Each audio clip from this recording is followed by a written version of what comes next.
কারণ সব তীর্থ বারবার, গঙ্গাসাগর একবার।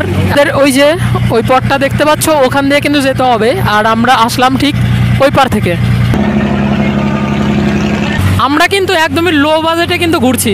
এখান থেকে কীরকম ভাড়া পড়ছে, তারপরে কত দূর।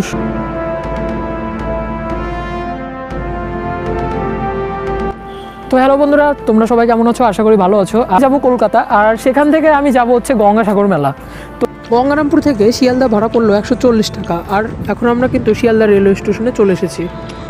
বেরিয়ে পড়েছি শিয়ালদা রেলওয়ে স্টেশন থেকে। আমরা যাবো কাকদ্বীপ। আর আমাদের হচ্ছে লোকাল ট্রেন রয়েছে, লোকাল ট্রেন অনেকগুলি পেয়ে যাবে। আর এটা হচ্ছে 15-16 নম্বর প্ল্যাটফর্ম। আমাদের ভাড়া লেগেছিল 25 টাকা। আর তোমরা কিন্তু এটা হচ্ছে কাকদ্বীপ, এখানেও নামতে পারো, আবার নামাখানা সেখানেও নামতে পারো।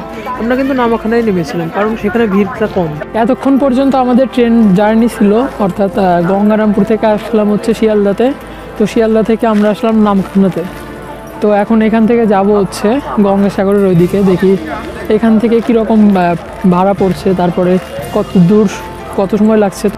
12 ঘন্টা জার্নি সেরে তারপরে কিন্তু শিয়ালদা থেকে আবার কিন্তু 3 ঘন্টা জার্নি করলাম। আর এখন যে লাইনটা দেখছি, এটা দেখে তো আমি অবাক, কারণ ম্যাক্সিমাম 3 মিনিমাম 2 কিলোমিটার এরকম লাইন দাঁড়াতে হবে। এখন পর্যন্ত কিছু খাওয়া হয়নি। দেখো এই যে প্রসেনজিৎ দা আছে, আর পিছনে জয়জিৎ আছে। আমার কিছু বলার আছে, বলো। যাই হোক, বেশি শর্টকাট বলবো একদম, যে গঙ্গা স্নানে যারা এই টাইমে আসতে চাইছো, মানে গঙ্গা স্নান করতে, তো অবশ্যই কিন্তু তোমরা কিন্তু এই টাইমে এসো না। মানে আমি বলবো, কারণ এতটাই ভিড় যে যেখানে কিন্তু কালকে থেকে অনেকে লাইন দিয়ে দাঁড়িয়ে রয়েছে। এখন কিন্তু 11টা বাজে, সকাল 11টা। আর এতটা পরিমাণে রোদ, আর এই রোদের মধ্যে কিন্তু যে পরিমাণ লাইন তোমরা দেখলে অবাক হয়ে যাবে। আমরা এসেছি ধুলিয়ান থেকে, বলো ডাইরেক্ট। ধুলিয়ান থেকে, মুর্শিদাবাদের ধুলিয়ান। হ্যাঁ, 17 জন আছি আমরা এখানে। আমার 2বার হলো, ওদের 1বার করে। এখানে এসে খুব ভালো লাগে, ফিল ভালো হয়। এখানে কত দূর দূর থেকে ভক্তবৃন্দ আসে? এখান থেকে মানে আমার তো দেখছি অনেক জায়গায় থেকে আসে, যেমন হরিয়ানা আসে, বিহার আসে, ঝাড়খণ্ড থেকে আসে, সব জায়গা থেকেই আসে। আমরা হচ্ছে ফেরির দিকে ওইদিকে যাব, তারপরে কিন্তু টিকিট করে তারপরে যেতে হবে ফেরিতে। ফাইনালি আমরা কিন্তু ফেরিতে এখন উঠবো, আর তারপরে কিন্তু আমরা গঙ্গাসাগরের ওইদিকে যাব, কারণ এখান থেকে 1 ঘন্টার মতো লাগবে। জানি না সঠিক, যেহেতু প্রথমবার আসছি। আর তো দেখা হচ্ছে সেখানে গিয়ে, কারণ অনেকটা হেঁটে আসলাম, খুবই খারাপ লাগছে। আর এটুকু খারাপ লাগা স্বাভাবিক, কারণ এতটা রোদ আর এতটা গরম ছিল না আগে। পরে কিন্তু আমরা উপরে উঠলাম, আর লাইফে প্রথমবার এরকম কোনো একটা জায়গায় চলে এসেছি। অরিজিনালি হিন্দুদের একটা মানে সবতীর্থ বারবার গঙ্গাসাগর একবার। এই মেলাটা হচ্ছে একটা পূর্ণ তীর্থ মিলন মেলা বলা হয়। কপিল মুনি এখানে এসে আশ্রম বানিয়েছিলেন, এবং প্রত্যেকটা মানুষের কি বলবো, পূর্ণ করার জন্য তাদের যত রকম পন্থা উনি প্রচার করেছিলেন, সেই প্রচারের ফলে এই গঙ্গাসাগরের নামটা হয়েছে গঙ্গাসাগর মেলা। এই জন্য বহু পুণ্যার্থী মকর সংক্রান্তির দিন এসে স্নান করে, আর পয়লা মাঘে আবার দ্বিতীয় স্নান করে চলে যায়। নিয়ে এই বহু যাত্রী, লক্ষাধিক যাত্রী পারাপারের জন্য এই লঞ্চগুলোকে গভর্নমেন্ট নিয়ে নেয়। আমরা সেই ভ্রমণার্থীদের নিয়ে যাই, পূর্ণ স্নান করাই, আবার ফিরিয়ে আনি। আবার এই লঞ্চটি আবার পুনরায় সুন্দরবনে ফিরে যাবে। সুন্দরবনে গিয়ে সুন্দরবন ট্যুর করবে, সুন্দরবন যাত্রা করবে। হ্যাঁ, এইভাবেই আমাদের এই প্রোগ্রামগুলো চলে। শম্ভুনাথ মান্নাদা বলে পরিচিত। এখানে দেখো মিররে কিন্তু আমার ছবিটা দেখা যাচ্ছে, আর তারই পাশে কিন্তু সেই যে গঙ্গাসাগর যে মিলিত স্থান রয়েছে সেটা কিন্তু রয়েছে। তো এখানে কিন্তু খুবই সুন্দর একটা পরিবেশ। আর এখানে কিন্তু এই কাকুটির সঙ্গে অনেকক্ষণ থেকেই পরিচয় আমাদের সাথে, তো খুবই সুন্দর লাগছে। অনেকক্ষণ ধরে একসঙ্গে আছি। তো কেমন লাগছে এখানে? হ্যাঁ, খরচও কম, আনন্দও বেশি। আমরা কিন্তু একদমই লো বাজেটে কিন্তু ঘুরছি। তোমরা হয়তো, আমরা যেহেতু প্রথমবার এসেছি, আমরা খরচ সম্পর্কে অত জানি না, কিন্তু খুবই লো একদম আমাদের বাজেটটা। আর তোমরা বুঝতেই পারবে আমার ভিডিওটি দেখলে যে কীরকম বাজেটে কিন্তু ঘুরে আসা যায়। তোমরা অবশ্যই চাইবে গঙ্গাসাগরে আসার জন্য, পরবর্তী কোনো সময়ে অবশ্যই তোমরা আসবে, কারণ সব তীর্থ বারবার, গঙ্গাসাগর একবার। চারিদিকে শুধু জল আর জল, আর এই জিনিসটা খুবই ভালো লাগছে, কারণ সমুদ্রের মধ্যে, সমুদ্রই বলা চলে, গঙ্গাসাগর বলে কথা। আর দেখো শুধু জল আর জল, আর হয়তো দূর দিয়ে কিছু দেখা যাচ্ছে, জাহাজের মতো অনেক কিছুই কিন্তু আছে।